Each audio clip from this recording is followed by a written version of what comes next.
สันที่สังก็ปองเสอกวยกาว่าเฮานั้นยังตึกเหมือนเก่าอยู่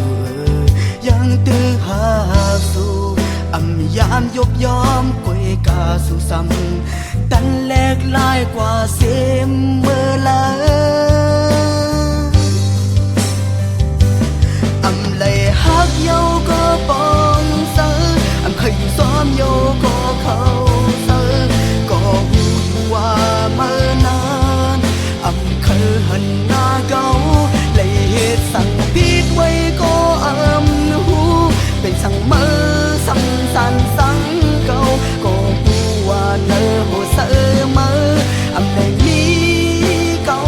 เหมือนเมื่ออ่อนตายอ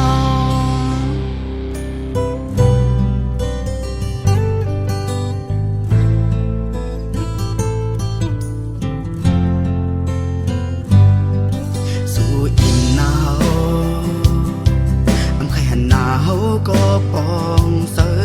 กวยกาว่ายินเสอสิอยู่กว่าสองไหล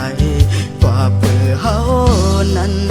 ไปสร้างตัดเสอเนื้อสู่กว่าเปื่อเฮานั้นยังตื้อหักสู่เลยหักเยาก็ปองเสอเคยซ้อมโยก็เขาเสอก็หูว่าเมื่อนาน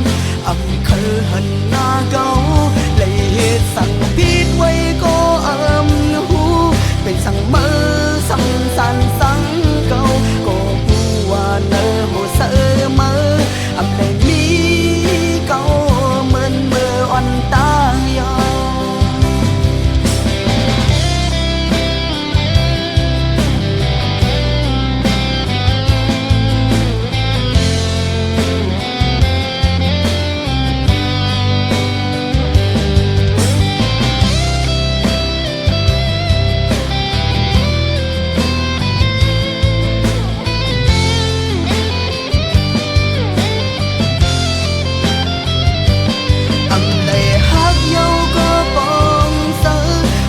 ซ้อมโยก็เขา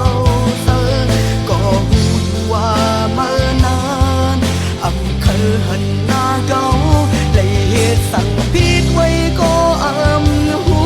เป็นสั่งเมื่อสั่งสันสั่งเก่าก็หูว่าเนอโหเสอเมื่อเลยมีเก่าเหมือนเมื่ออ่อนตายอ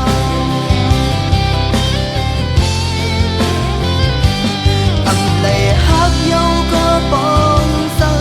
เคยอยู่ซ้อมโย